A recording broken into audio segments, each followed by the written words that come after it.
지난 주일날 1절에서부터 3절, 지난 주일과 그 지난 주일 2주에 걸쳐서 1절에서부터 3절까지를 강의를 했죠. 간단하게 요약하면 골자는 이것입니다. 하나님께로부터 난 자. 우리 현대 표현으로 우리가 쉽게 사용하는 표현으로는 그리스도인 또는 하나님의 자녀, 그렇게 표현을 하죠. 하나님께로부터 난 자, 이 신분 정명이 무엇으로 되는가? 세 가지를 말했습니다. 1절, 2절, 3절에서 첫째는 예수가 그리스도인 것을 믿습니다. 역사적 예수가 이 땅에 오신 하나님이시다.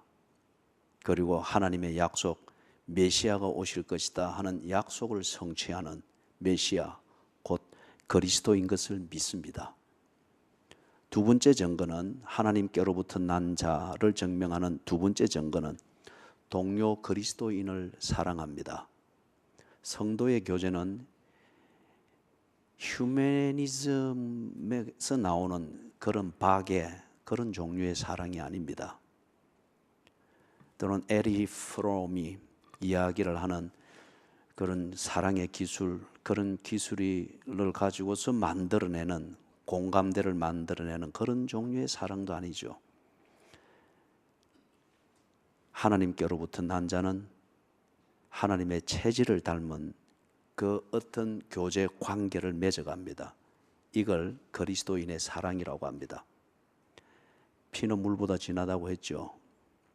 그와 같이 하나님이 우리를 위해서 하신 것처럼 나와 같은 또 다른 하나님의 자녀를 위해서 내가 그렇게 하는 겁니다.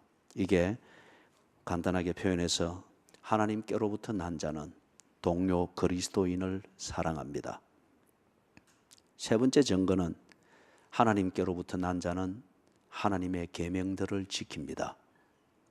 이걸 그리스도 중심으로 말하면은 하나님께로부터 난 자는 예수님의 본을 받으려고 합니다. 이 세 가지를 1절, 2절, 3절에서 말했습니다. 그러면 이 세 가지에 비추어서 내가 구원받은 사람인지 하나님께로부터 난 자인지 내 스스로 내가 기독교인이라 자부하고 있는지 이걸 분명히 판단할 수 있을 것입니다. 3절 하반절을 조금 더 살피면서 4절로 넘어가기를 원합니다. 3절 하반절에 보니 그의 계명들은 무거운 것이 아니라고 합니다. 그의 계명들이 무거운 것이 아니다. 이 이유가 두 가지가 있습니다. 이 본문에서 지금 암시되어져 있는 그 이유는 첫째, 계명 그것의 본질 때문에 그렇습니다. 예수께서는 우리에게 짐을 지우기 위해서, 족쇄를 채우기 위해서 어떤 도덕적 수갑을 우리 손에 채운 게 아닙니다. 그래서 해라, 하지 마라 이런 간섭이 아니에요. 주께서 우리에게 계명이라는 이 법을 주신 것은 길잡이입니다. 길잡이. 헤매고 있단 말이에요. 그리고 헤매고 있는 우리를 더 설상가상으로 만드는 것은 우리가 살아가는 세상이라고 하는 이것이 안개와 같고 어둠과 같습니다. 그러다 보니까 살고자 하는 의욕은 있고 몸부림은 있는데 첫째, 짙은 안개 또는 어두움으로 둘러싸여 있으니 어떻게 살아야 될지 길을 모릅니다. 그 다음에 내가 살고자 하는 의욕은 있고 본능적인 몸부림은 있으되 내 스스로 그 길을 모릅니다. 그리고 희미하게 안다 한들 그 길을 찾아서 갈 수 있는 능력이 되지를 못합니다. 그래서 이런 우리에게 길을 보게 해주기 위해서 또는 길을 보지 못하면은 그 길을 갈 수 있도록 끌어주기 위하여서 계명이라고 하는 이 길라잡이를 주신 겁니다. 설악산을 등정을 해봐도 그런 길목이 있죠. 대청봉을 올라가고 또는 그리고 울산 바위로 올라가고 할 때 보면 어떤 구간에는 절벽에다가 사다리를 빼서 밧줄을 해놨죠. 그래서 길은 몰라도 그 밧줄 잡고 자기를 끌면서 계단 밟아서 올라가면은 나중에 거뜬히 울산 바위도 정복하고 그리고 대청봉도 정복을 하게 되는 것을 보죠. 계명은 그런 것과 같은 겁니다. 이 계명을 끌고 가면은, 잡고 가면은 이 세상에서 빠져나가는 거죠. 예수님이 마태복음 11장 28절, 29절, 30절에서 그렇게 초청했습니다. 수고하고 무거운 짐진 자들아 다 내게로 오라. 내가 너희를 쉬게 하리라. 내 짐은 가볍고 쉬우니까 내게 와서 배우라고 했습니다.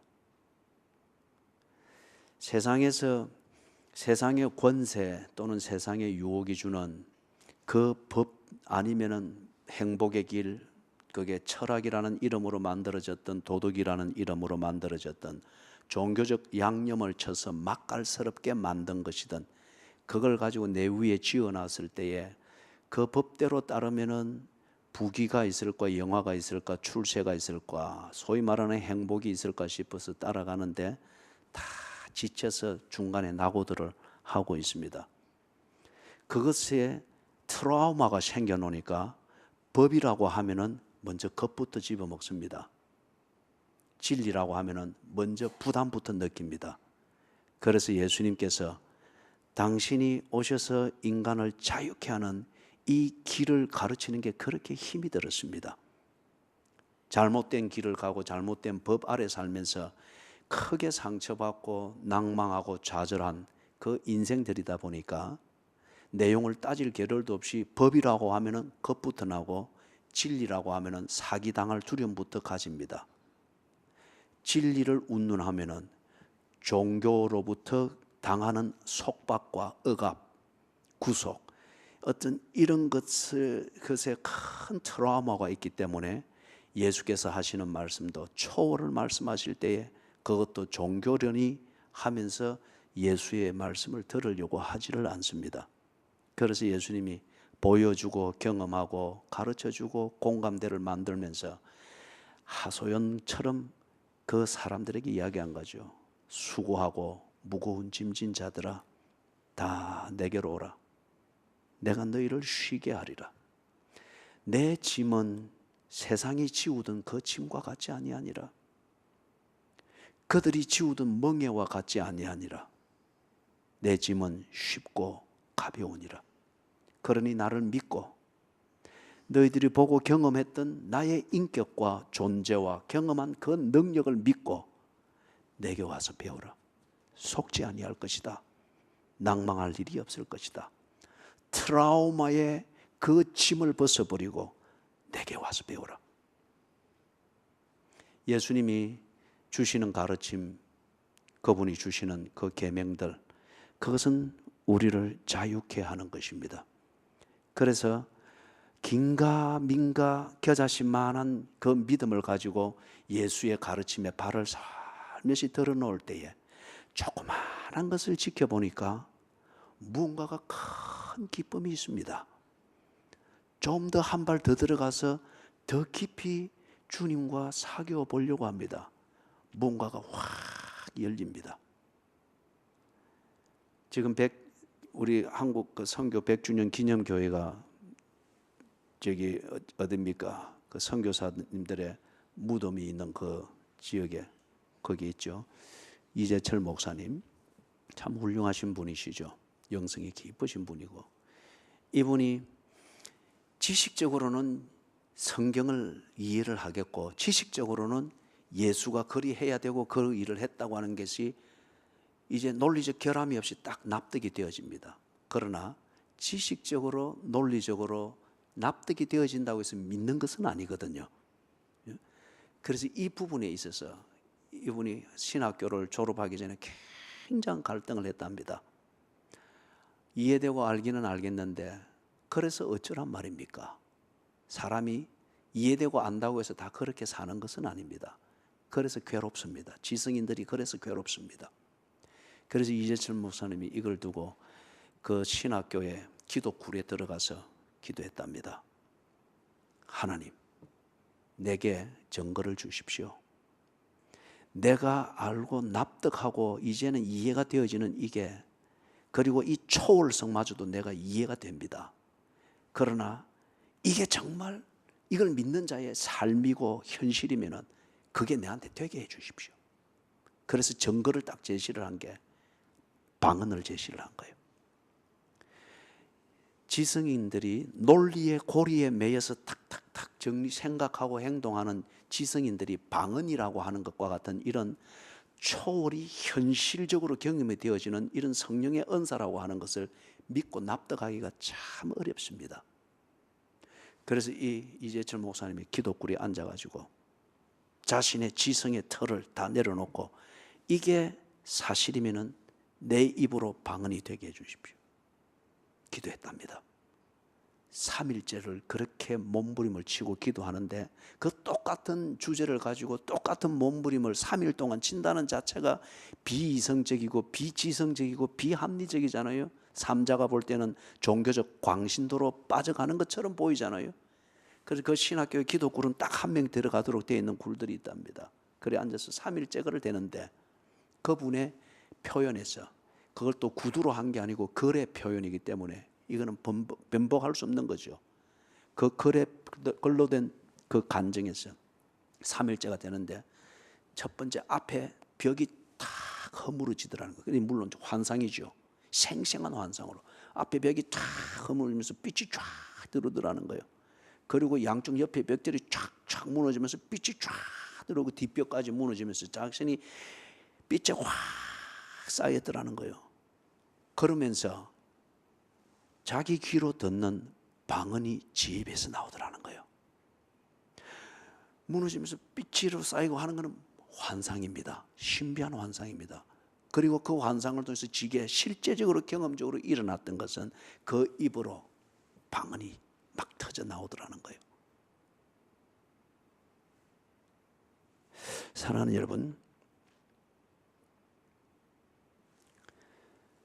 계명 이것을 가지고서 세상이 우리에게 만들어 놓은 이 안개와 같고 어둠과 같은 이것을 뚫고서 하나님께로부터 난 자로서 그 삶을 이렇게 사는 게 정말 어렵습니다.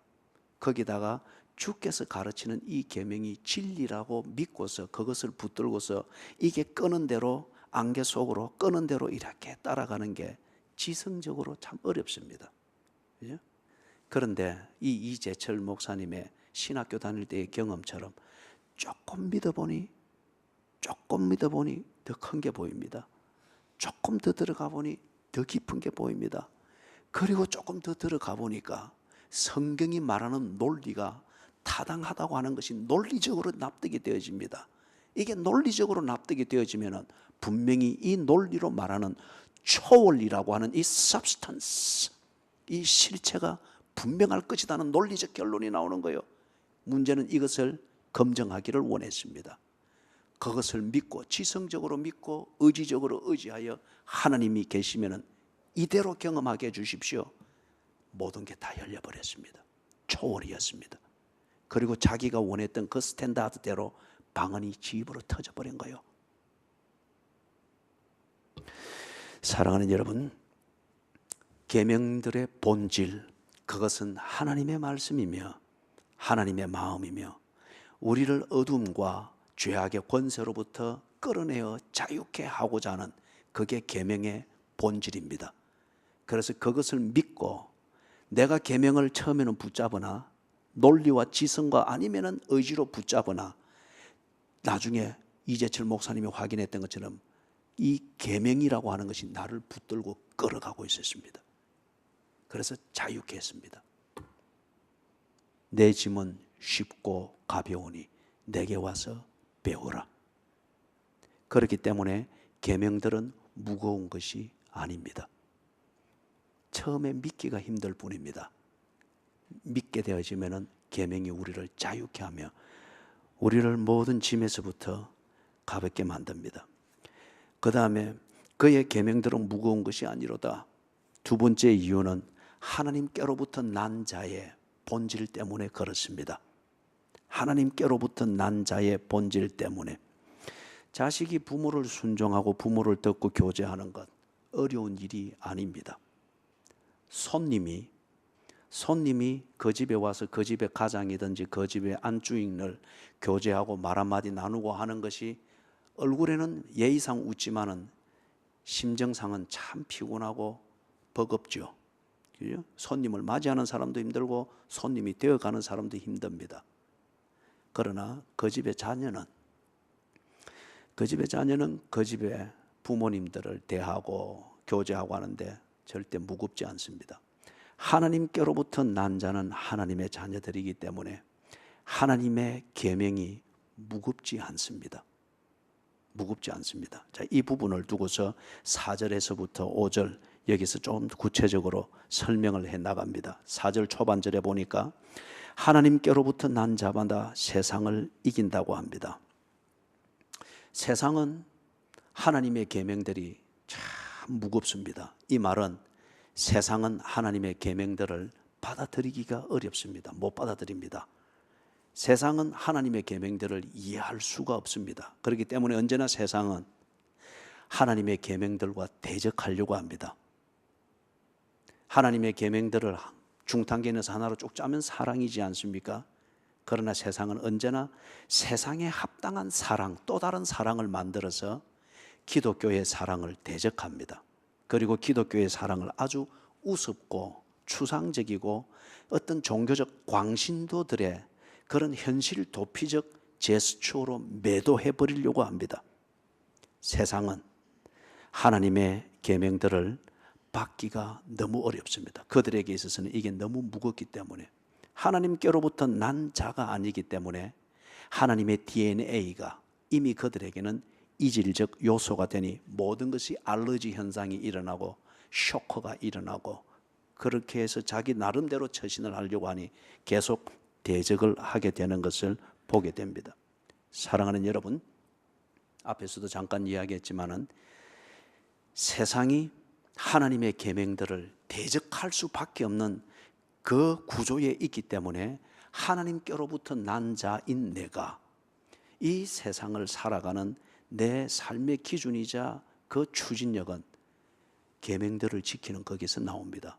다른 말로 하면은 하나님의 계명들이 내 손을 붙잡고 안개 속을 끌어주는 하나님의 손과 같다는 겁니다. 그렇기 때문에 세상이 하나님의 계명들을 대적할 수밖에 없는 구조, 이 체질 속에서 만들어지고 있고 내가 이 세상 가운데 살고 있음에도 불구하고 내가 하나님의 계명들을 무겁지 않게 받고 그 하나님께로부터 난 자로서 내 삶을 이어갈 수 있는 것은 계명을 통하여 하나님이 내 손을 붙잡고 이끌어주기 때문입니다. 안개 속에서 내가 길을 볼 수 있기 때문에도 아니고 희미하게 보이는 길을 내가 갈 수 있는 능력이 있고 의지가 있기 때문에가 아니라 하나님께서 계명들이라고 하는 이 도구로서 내 손을 붙잡고 나를 끌어주기 때문입니다. 끌어주시는 하나님의 손길을 따라서 내가 순적히 순종하며 따라가는 것만큼 내 삶은 순조롭더이다. 4절 하반절에서 세상을 이기는 승리는 이것이니 우리의 믿음이니라 좀 더 구체화되어졌습니다. 깊은 안개와 같고 짙은 어둠과 같은 이 세상의 사고방식, 문화, 사는구조, 가치관 이런 속에서 내가 세상을 이기면서 사는 것은 하나님이 내 손을 잡아 이끌어 주시고 내가 이끌림을 받기 때문인데 4절 하반절에서는 이 세상이 만드는 안개와 어둠이라고 하는 이 실체를 보다 구체적으로 한 예를 들어서 지적을 하고 있습니다. 그게 뭐냐 하면은 역사적으로 볼 때는 당시 1세기에 에베소 교회를 비롯하여서 소아시아 지역에 있는 교회들을 유린하던 거짓 교사들입니다. 유대주의자들입니다. 영지주의자들입니다. 그리고 이런 것에 홀린 어중간하게 예수를 알되 종교적 열정이 많았던 교회 안에 있는 히브리스에 있는 표현대로 말하면 썬뿌리들입니다. 이들이 예수 그리스도에 관한 진리를 오도했습니다. 예를 들면은 예수 그리스도의 예수님의 그리스도 되심, 예수님의 메시아 되심을 그들이 부정했습니다. 갈릴리의 예수, 나사렛 예수, 목수의 아들인 예수가 메시아가 된다고 하면은 우리 기독교 최신이 말이 아니다. 듣기에는 근사하고 기독교를 위한 것 같습니다. 그러나 이것은 본질을 오도하는 겁니다.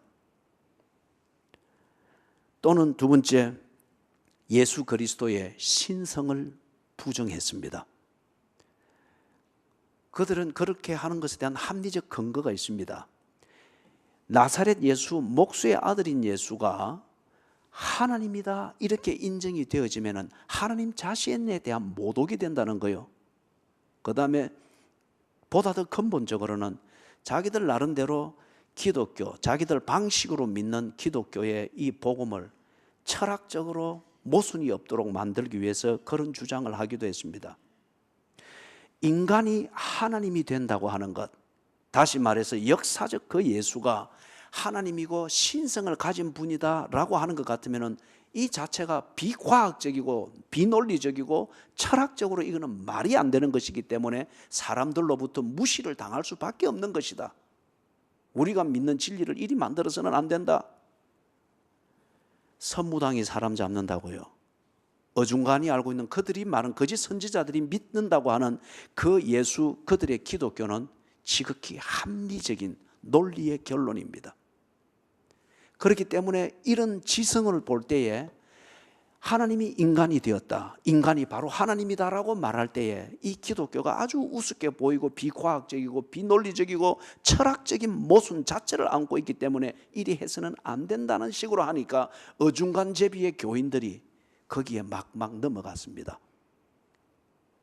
18세기부터 일어났던 계몽주의의 그 후유증으로 19세기 때에 많은 서구의 유럽의 교회가 자유주의, 합리적 기독교로 변질이 되어지는 것처럼 이때도 막 그렇게 넘어갔던 거예요. 그래서 예수의 신성을 부정했습니다. 한 가지 더 예를 들면은 예수님의 역사성을 부정했습니다. 그들이 예수가 역사적으로 존재했다고 하는 것은 인정합니다. 그러나 그 예수가 하나님이라고 하는 것은 부정을 합니다. 거기에 더하여서 이것을 그들 주장하는 이걸 보다 더 합리화시키기 위하여서 어떤 면에서 고전적인 전통적인 기독교의 이 복음 신앙과 그들이 주장하고 있는 이 신앙을 타협점을 만들기 위해서 아주 이걸 보고 우리는 sophisticated theory라고 합니다. 아주 논리적으로 그럴싸하게 이렇게 저렇게 짜 맞추어서 결론이라고 하는 이게 합리적인 것이 나오도록 만드는 게 sophisticated라고 합니다. 그렇게 만드는데 이게 뭐냐면은 예수를 신화화했습니다. 예수를 인정합니다. 그러나 어떤 존재로 인정합니까? 신화적인 존재로. 그래, 기독교라는 종교가 하나 만들어지려면은 그런 정도의 내용을 가지고 있는 심볼이 필요하지. 그래 해서 우리나라 치면 박역거세의 신화로서 신라의 그 건국 이념을 말하듯이 말해요. 예수라는 그런 인물 있고 그가 하나님이 되어서 하나님이 인간이 되어서 온 존재가 그렇지, 그래서 이렇게 했지. 그런 신화 정도는 있어야 이런 사랑의 종교가 만들어질 법하지.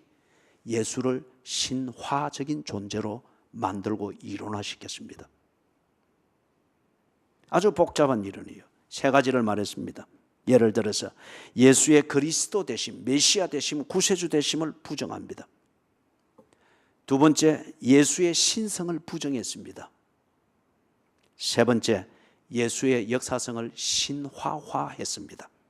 신화적인 이야기로 만들었습니다. 그러다 보니까 결과적으로 그들이 기독교를 말하고 교회 부흥을 말하고 바른 신앙을 가져야 된다라고 해서 에베소 교회를 비롯해서 소아시아에 잘 자라고 있던 교회들과 교인들에게 막 그렇게 열정적으로 성경 공부하자, 뭐 하자, 전도하자, 뭐 하자, 뭐 부흥 세미나에서 하면서 뭐 이런 식으로 막 하는데 결과적으로 나타난 게 뭐냐? 기독교가 사교화되기를 시작했습니다.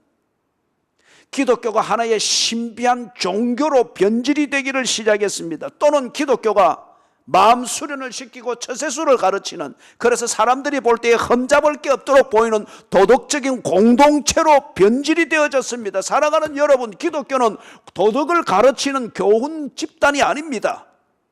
기독교에서 가르치는 삶의 도리는 하나님을 본받는 것입니다. 관자재 보살이 아닙니다. 지성이면 감천이라고 하는 어떤 이런 것도 아닙니다. 군자대로 행이라는 이런 정도의 수준에 머물지 않습니다. 기독교에서 말하는 도덕이라는 말로 굳이 말한다고 하면 기독교에서 말하는 사람의 사는 도리는 뭐냐? 하나님을 본받는 겁니다.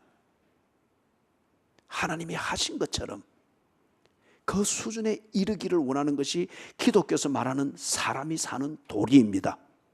그런데 이 거짓 교사들이 그렇게 무슨 습관도 고치고 뭐 버릇도 고치고 삶을 나누고 어떻게 이래 여러 가지 하는데 도덕적으로는 반전해진 것 같고 자기 집념이 서는 것 같고 신념이 서는 것 같은데 결과적으로는 자기 중심이에요. 도덕적 공동체에 지나지 않는 거예요. 또는 이들이 가르치는 대로 그렇게 납득을 하면서 이렇게 넘어가다 보니까 그 지역에 기독교가 기복적인 종교로서 가면은 복 받는다, 가면은 병 낫는다, 가면은 기적을 본다, 가면은 안 되는 것도 된다, 어떤 이런 식의 기복적인 종교로 아주 유치한 그런 저질스러운 종교적 집단으로 변질되어지는 그런 조짐들이 막 나타나기를 시작합니다. 그런데 여러분, 사람들의 속성은 깊은 고민을 하는 것을 싫어합니다. 고민이 없이 진리를 깨달을 수 있을까요? 고민이 없이 결단을 할 수 있을까요? 가짜의 특징은 고민을 덜어줍니다. 고민하지 않게 만듭니다. 심지 않고도 거둘 수 있는 것처럼 만들어줍니다. 그게 가짜의 특징이고 기복적인 종교입니다. 안 그래요? 내가 한 게 없는데 무슨 열매를 기대합니까? 내가 게으름을 심었는데 어떻게 천대에 이르는 그런 가정을 세울 것이라 기대를 합니까? 그런데 기복적인 종교는 그렇게 될 수 있다고 합니다. 이걸 당시 거짓 선지자들이, 거짓 교사들이 가르쳤습니다. 그래서 교회 안에서 착하고 순진하고 예수를 바라보는 열정으로 가득하여 말씀의 굶주림이 있고 신앙 성숙의 굶주림과 목마름이 있되 지식이 모자라고 경험이 모자라고 리드가 끌어주는 이것이 강렬하지 못하다 보니 그 착한 거기에 이 거짓 교사들이 살살 들어가면서 그 열정을 부채질하면서 이렇게 교인들을 미혹했습니다. 그리고 교회들을 분열시켰습니다. 이런 증거들을 우리가 일반 서신에서 그리고 바울 서신에서 많이 보지 않습니까? 이것에 대해서 세상을 이기는 승리는 이것이니 우리의 믿음이니라, 이런 미혹하는 자들과 이런 분리를 만들고 여기저기에 신천지와 같고 또 다른 신천지가 서는 것 같고 막 이렇게 하는데, 여러분 이 신천지들이 요즘에 이 이메일이든지 카톡이든지 이걸 들어서 막 SNS에 이 폭탄들을 쏘아붙이죠. 그래서 그 제목은 아주 인간의 어떤 인간적 문제로 괴로워하는데 이걸 좀 호소하는 호소문처럼 제목을 만들어 가지고 부디 꼭 한 번만 읽어 주십시오. 그래서 너무 이게 동정이 가니까 톡 치면은 쫙 신천지가 나오는 거예요. 그죠? 교회 안에서 왜 사랑이 없습니까? 왜 사랑을 말하는 교회가 이 신천지가 이단이라면서 이렇게 정죄하고 이게 교회 사랑입니까? 이러니까 순진하고 착하되 아직 이 깊이를 모르는 교인들이 그렇지 사랑인데 막 넘어가는 거예요. 그리고 지금 청와대에다가 막 거기 신문고 비슷한 거기 민원 거기다가 막 지금 올린다는 거예요. 개신교 기독교가 우리 신천지 교인들을 신앙을 바꾸도록 개종을 강요하고 있는데 이걸 막아주십시오. 예를 들면 신천지로 빠져서 학교도 그만두고 가출하고 또는 남편 아니면 아내도 모르게 뭐 보따리 싸가 나가버리고 뭐 집문서 다 갖다 바치고 이런 극단적인 사례들이 많이 일어나고 있잖아요. 부모인데 자식을 안 찾을 수가 있습니까? 남편인데 그렇게 뭡니까? 사교에 빠져버린 그 아내를 찾지 아니할 수가 있습니까? 만나면은 그렇게 붙들고 하소연을 안 하겠습니까? 이걸 신천지들이 또 다른 전략을 바꿔서 이 교묘하죠. 청와대 민원 그 사이트에 계속 올리는 거예요. 20만이 되면은 그것을 긍정적으로 검토하고 법제 입법하는 문제를 고려한다 그러죠. 막 올리는 거예요. 기독교가 우리 신천지 교인들을 빼내가고 그 다음에 종교를 배교하도록 강요하지 못하도록 막아주십시오. 모르는 삼자가 들을 때에는 이게 정말 기독교 교회가 너무 잘못하고 있는 것으로 여겨질 수 있잖아요. 그런데 내용은 그게 아니지 않습니까? 이걸 그래서 지금 반대 민원을 올리는 이걸 교회에 지금 홍보를 하고 있습니다. 얼마나 교묘하게 미혹하고 얼마나 교묘하게 분열을 시키고 자기들을 피해자의 입장에 놓으면서 사랑을 받지 못하고 이렇게 나를 만드는 교회들이 사랑하지 않는다라는 자기를 피해자로 만들면서 업소를 하면서 자기의 주장, 예수를 이만희로 대치를 하고 있고 예수를 자기들의 사교화를 시킬 수 있는 어떤 심벌로 만들고 있는 그들의 교리를 전파하고 있단 말이에요. 이것에 대해서 여러분, 우리가 세상을 이긴다. 그런데 무엇으로 이긴다고요? 우리의 믿음으로 이긴다고 합니다. 청와대에서 백날 올려서 국회에서 또 다른 법을 만들고 이렇게 해서 법을 만들고 또 이 법을 다른 법으로 부수고 이 법을 또 반대를 받고 또 다른 법, 정반합의 이 해결의 이론으로서 이 문제는 해결되지 않습니다. 우리의 믿음으로 이깁니다. 초대교회 교회가 그렇게 대응을 했습니다. 그렇다고 하면 우리 또한 그렇게 해서 이 세상을 이기는 비결이 우리의 믿음에 있음을 알아야 됩니다. 우리의 믿음이 뭡니까? 이 믿음에 대해서는 우리가 지난 주일날 구체적으로 설명을 했습니다. 오늘 좀 그 내용을 정리하면 이렇습니다. 우리의 믿음, 갈릴리의 예수를 믿습니다. 예수의 역사성을 믿습니다. 예수님께서 갈릴리에서 그렇게 사역하시고 사셨던 그 예수님이 역사적으로 우리에게 오지 않았다고 하면 우리가 하나님을 알 길이 없습니다. 선지자들의 그 예언들을 통해서 기다림이었을 뿐입니다. 보고 만지고 경험하고 그가 내 안에 내가 그 안에 있게 되어지는 이 하나 되는 교제가 되어지는 의미로서의 하나님을 안다고 하는 것, 갈릴리에 예수가 없었다면 우리는 하나님을 알 길이 없습니다. 두 번째, 십자가의 예수를 믿습니다. 십자가에 예수가 없었다고 하면, 예수께서 십자가에 죽으시는 이 사건이 없었다고 하면 인간의 근본적인 문제인 죄의 문제가 해결될 길이 없습니다. 여러분, 죄는 어떻게 해결합니까? 비난과 정죄를 받음으로 해결됩니까? 그것으로 해결되었다고 하면 요한복음 8장에서 예수님께서 현장에서 가늠하다 잡혀온 여자를 용서해 주지 아니했을 것입니다. 돌로 쳐서 정죄하는 것으로서 그대로 두었을 것입니다. 오히려 더 사람들을 더 모아주었을 것입니다. 그러나 condemnation, 정죄하는 것으로 죄의 문제가 해결이 되어지지 않습니다. 죄는 용서받음으로 해결이 되어집니다. 죄는 용서받음으로 해결이 되어집니다. 이걸 위하여서 예수께서 십자가에 못 박혀 죽으셨습니다. 죄가 무엇인지를 가르쳐주고 죄가 만든 iniquities, 그 죄값이 얼마나 중요한 것인가를 보게 해주고, 그리고 당신이 atonement, 그 죄의 값을 위하여 속죄물이 되셨습니다. 그리고 아버지여, 저들의 죄를 사하여 주옵소서. 저들은 자기들이 하는 것을 알지 못함이니이다. 용서를 선포하셨습니다. 그래서 인간은 십자가의 예수, 이 예수로 말미암아 인간의 근본 문제인 죄의 문제를 해결하게 되었습니다.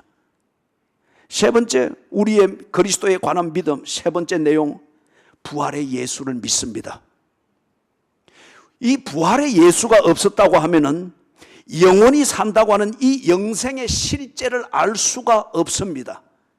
모든 종교들이 헤매고 있고 더듬고 있듯이 기독교도 여전히 영생이라고 하는 것을 더듬고 그 화두를 걸어두고 9년 돌을 닦는 어떤 그러한 도사들이 나타날 수 있겠죠. 그러나 기독교는 다릅니다. 영생의 실제가 무엇인지를 보았습니다. 영생의 실제가 무엇인지를 소유하게 되었습니다. 영생을 산다고 하는 것이 무엇인지를 우리가 실제로 밥상에서 먹으며 침실에서 자며 교제하는 것을 통해서 누리게 되었습니다. 부활하신 예수 때문입니다. 예수께서 요한복음 11장에서 그리 말씀하셨잖아요. 내가 살 것이니 너희가 살리라. 무릇 살아서 나를 믿는 자는 영원히 죽지 아니하리라. 예수 그리스도가 내 안에 살아있다고 하는 이것, 이것이 오늘 내가 살고 있는 이 현재의 삶이 시간에 매이고 공간에 매인 육체 때문에 걸어하는 삶의 본질은 영생이라는 거예요. 오늘 내 삶의 본질대로, 내 죽어서도 그 본질대로 사는 거예요. 지금 내가 사는 삶의 본질이 지옥이면 죽어서 그냥 지옥에 있는 거예요. 지금 내가 사는 삶이 천국이면 죽어서 천국입니다. 영생을 보게 되었고, 영생이 무엇인지를 알게 되었고, 영생을 소유할 수 있게 되었던 것은 부활하신 예수 때문입니다. 세 가지입니다. 우리의 믿음으로 이 세상을 이긴다.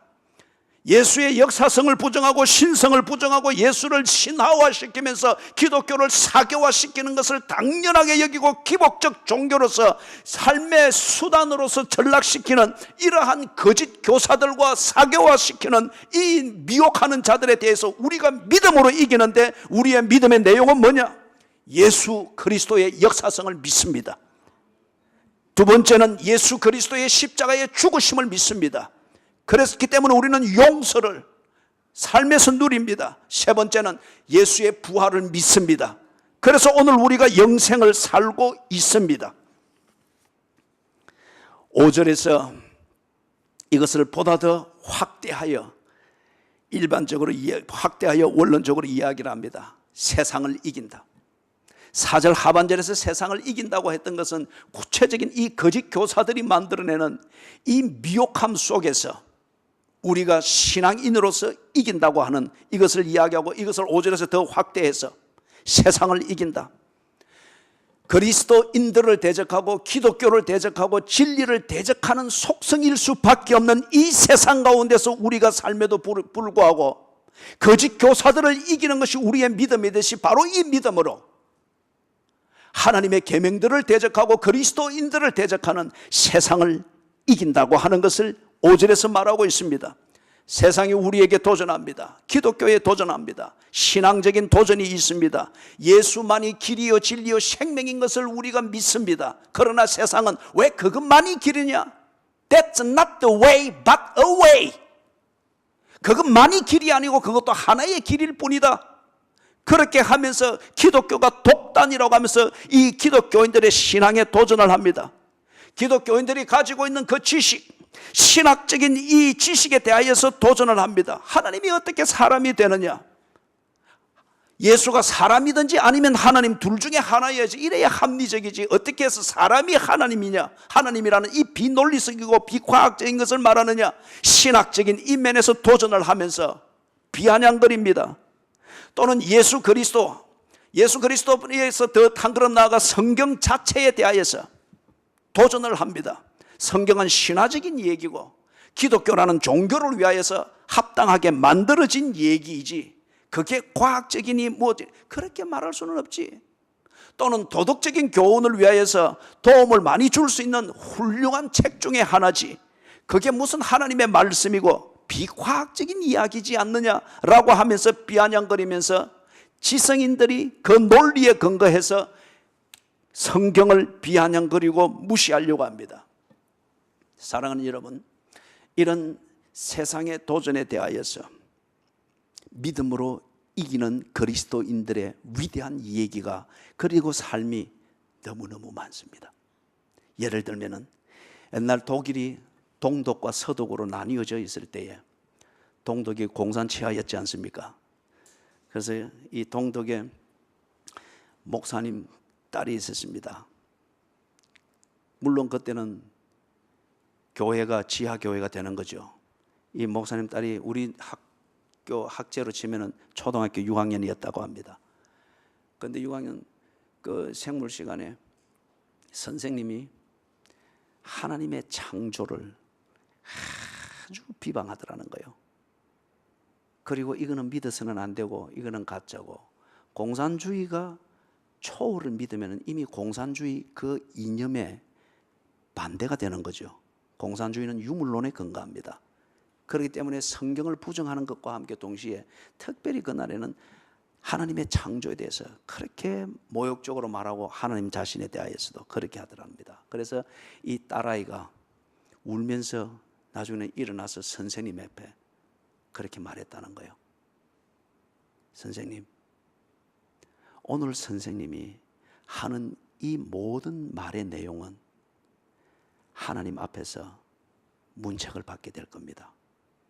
이 딸아이가. 그리고 그 딸아이는 그 학교에서 퇴학을 당했어요. 그 아이는 자기의 믿음으로, 크리스찬의 믿음으로 그 시간 이겼습니다. 그 앞에서 법적으로는 이 애가 퇴학을 당하는 패배자죠. 그러나 적어도 이 아이는 자신의 그리스도인의 양심을 속이지는 아니했습니다. 그리고 이 아이의 믿음이 진실이면은 이 아이의 말처럼 그 날에 살아계신 하나님 앞에서 이 선생님은 자기가 한 말을 다시 반복해야 할 것입니다. 우리 교인들이 이제 중에서도 우리 대학교를 올해 이제 가게 되는 학생들이 있는데, 가기 전에 이제 좀 준비를 시키기 위하여서 다음 주일과 그 다음 주일 세속이 말하는 세계관과 기독교에서 말하는 이 세계관을 대립을 시키면서 좀 특강을 하는 시간을 가지려고 합니다. 대학교를 가서 교양 과목을 듣고 할 때 1차적으로 이 젊은 우리 그리스도인들이 대학교 가서 사고방식에 혼돈을 일으킵니다. 그나마 논리적인 틀 안으로 딱 자기의 기독교 신앙을 가지고 있던 게 논리가 교수가 쏘아대는 이 논리의 파편들을 맞으면서 1학년도 지나기 전에 다 허물어져 버립니다. 영국의 어느 한 대학교에서 있었던 얘기입니다. 이분이 성공회 목사였습니다. 그런데 뒤에 배교를 했습니다. 목사이지만은 성경을 믿고 성경을 이해하고 하는 게 하나님과의 교제라는 인격적 교제를 통해서 이재철 목사님이 그렇게 했듯이 그것을 통해서 믿음이라고 하는 이 경지에 이른 것이 아니고 지식이었을 뿐이었습니다. 그런데 그 지식의 논리가 해겔의 그 이론처럼 정반합도 정반합되어져서 이게 계속 갈 때 지 논리가 이게 감당이 안 되는 거예요. 결국 무너지고 손들었습니다. 성경은 지어낸 얘기다. 기독교는 가짜다. 하나님은 관념적 심벌일 뿐 실체가 없는 것이다. 그걸 다 믿게 된 거예요. 워낙에 뛰어난 지성인이다 보니까 그 대학교에서 강의를 합니다. 교수로서 강의를 합니다. 그런데 이 교수에게 강의 시간만 되면은 기독교를 조롱하는 거예요. 논리가 있는 것도 아니고 그것을 다뤄야 될 이슈도 아닌데 언제나 조롱을 하는 거예요. 이게 배교자의 특징이죠. 그래서 이날에도 아주 영국 그 신사들의 특유의 그 매너와 매끄러운 논리적 화법을 가지고서, 그러나 아주 말에 뼈가 있을 때 이 뼈도 완전 등심줄 같은 뼈로서 기독교를 계속 조롱을 하는 거예요. 이때 이 과목을 듣던 한 신입생이 손을 들고 질문을 한 거예요. 교수님이 지금 하고 있는 것은 공평하지 못합니다. 교수님이 지금 말하고 있는 것은 주제도 없거니와 기독교를 비방하고 조롱하는 것 외에는 다른 것이 보이질 않습니다. 그리고 지금 이 시간에 우리 학생들에게 반론할 수 있는 기회를 전혀 주지 아니하면서 교수님 말만 하는데 교수님답지 않게 비난 일색입니다. 나는 성경을 믿습니다. 당신이 성경을 믿지 않기 때문에 그 근거를 말한 것 같으면 공평하게 토론을 하십시다. 이 학생이 교무처에 고발이 됐습니다. 그래서 그 학장이 이 학생을 개인적으로 부른 거예요. 그러면서 아주 부드럽게 이야기했습니다. 학생이 뭔가를 오해를 하고 있는 것 같은데, 우리 학교의 정신 중에 하나는 가정에서 부모를 통하여서 indoctrinate, 부모를 통하여 일방적으로 종교에 주입을 받은 학생들의 사고방식을 다시 원상 복구시켜주는 것, 이게 우리의 교육 목적 중에 하나다. 그래서 그 교수님이 하는 것은 자네가 기독교 신앙을 가진 부모로부터 세뇌되어진 그 비지성적인 사고방식을 회복시켜주기 위해서 하는 것이다. 그렇기 때문에 그 교수는 타당하고 정당한 일을 했고, 나는 자네가 여기에서 바른 교육을 받기를 원한다. 어떻게 생각하세요?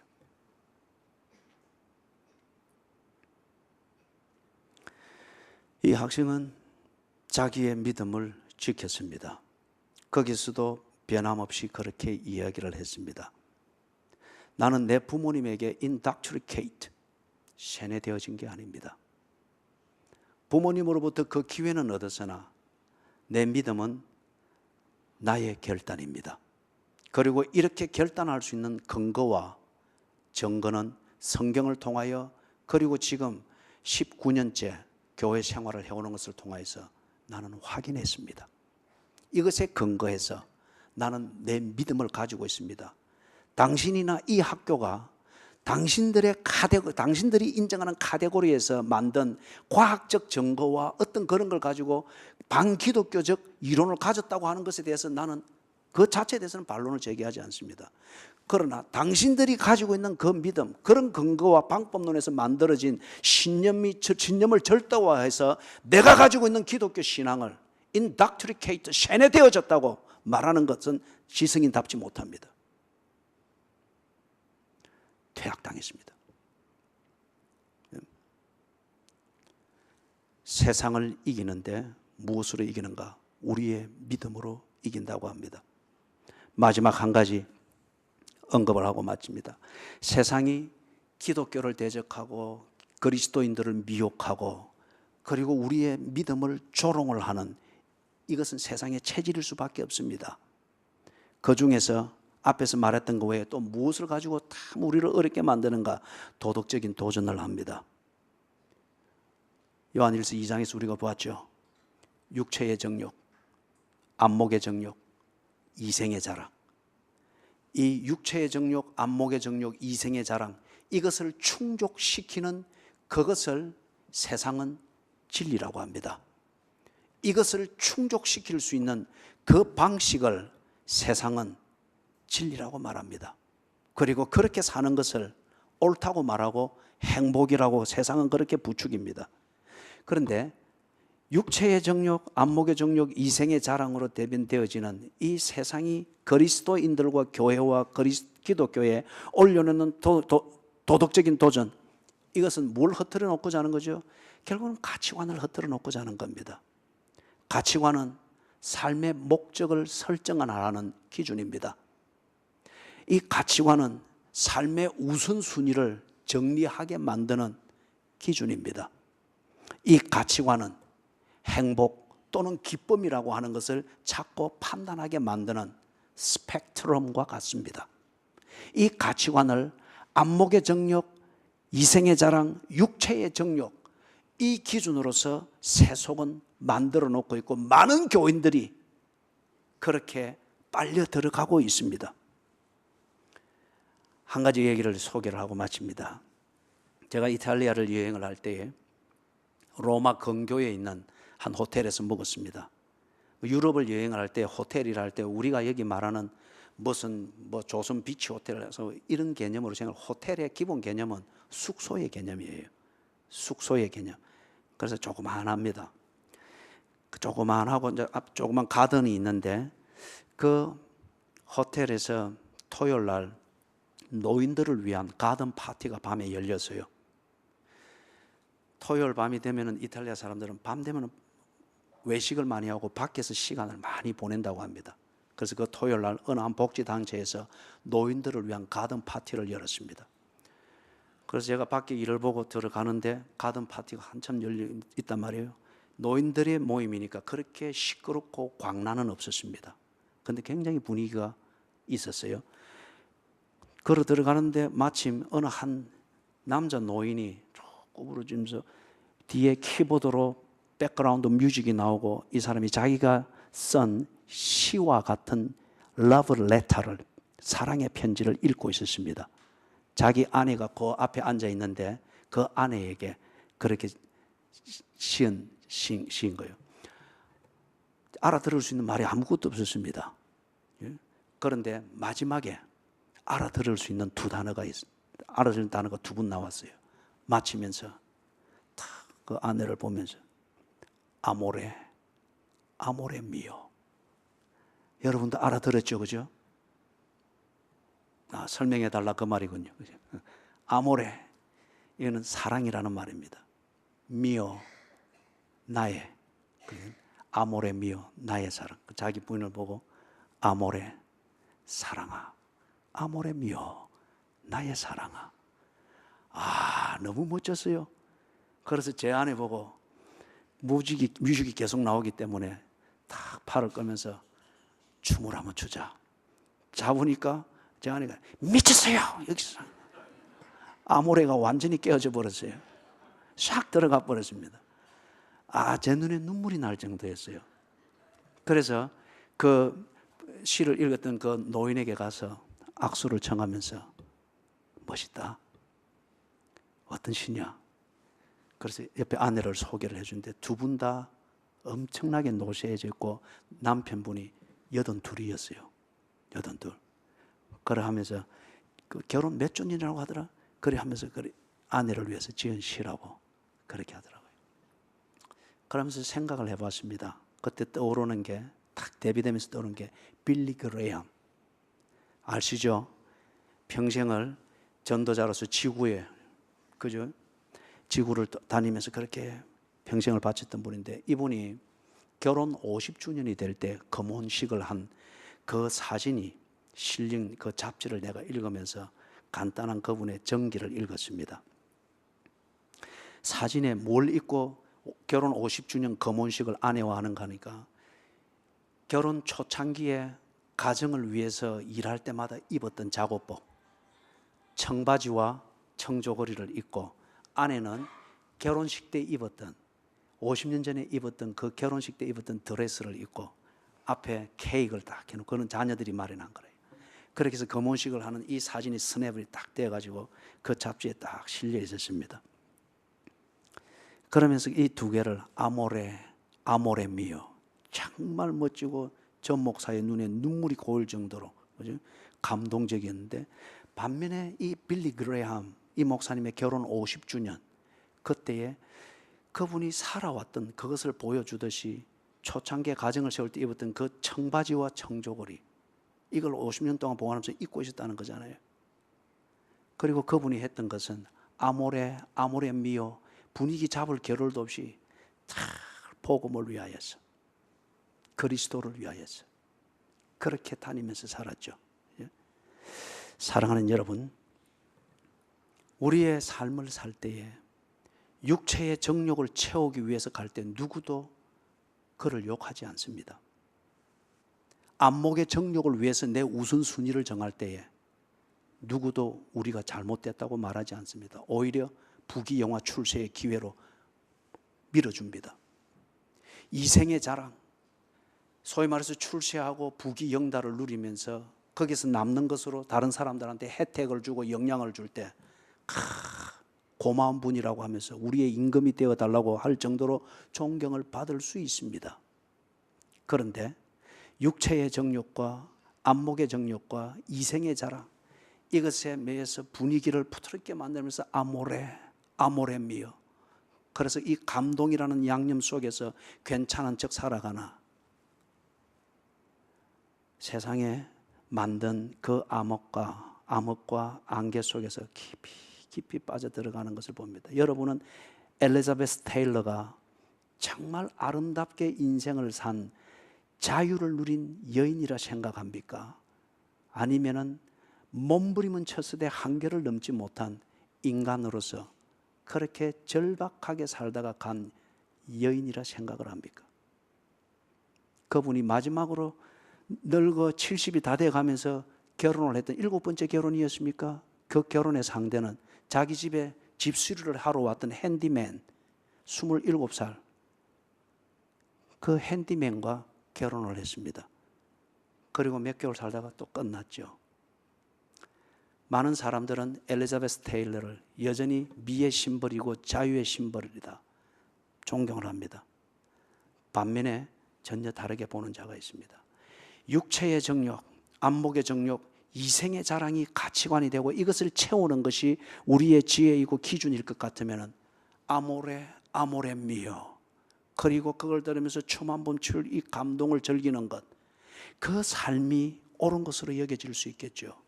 그러나 우리의 믿음이라고 하는 것 예수 그리스도로 말미암아서 내가 받은 영생 예수 그리스도로 말미암아서 내가 누리는 천국 시민의 시민권자됨, 예수 그리스도로 말미암아서 오늘 내게 이루어진 하나님께로부터 난 자라. 그리고 하나님께로부터 난 자이기 때문에 하나님으로부터 받을 그 상속, 이것을 알고 이것을 믿는 것 같으면 오늘 우리의 정욕을 채우는 잠깐의 즐거움과 감동이라는 아모레 미오 이 시를 읊으면서 우리의 걸음을 수렁으로 빠뜨리지는 아니할 것입니다. 50년 청바지 하나를 입으면 어떻습니까? 50년 동안 바뀌지 아니하는 그 몸매를 가지고 50년 전에 입었던 그 무명의 드레스를 입고서 지낸들 어떻습니까? 내 영혼이 채워지고 하나님의 자녀답게 내가 내용 있게 살았다고 하는 이것을 50년 뒤에도 꾸준히 볼 수 있다고 하면 그게 성리지 않겠습니까? 사랑하는 여러분, 믿음의 주여 또 온전케 하시는 이이신 예수를 바라보십시다. 그럴 때에 육체의 정욕, 안목의 정욕, 이생의 자랑이라고 하는 것으로 가치관을 혼돈시키는 도덕적 도전에 대해서 승리할 수 있는 그리스도인들이 될 것입니다. 세상을 이기면 이것이니 법으로도 아니요, 힘으로도 아니요, 의지로도 아니요, 무엇으로요? 우리의 믿음으로 말미암음이니라. 아멘.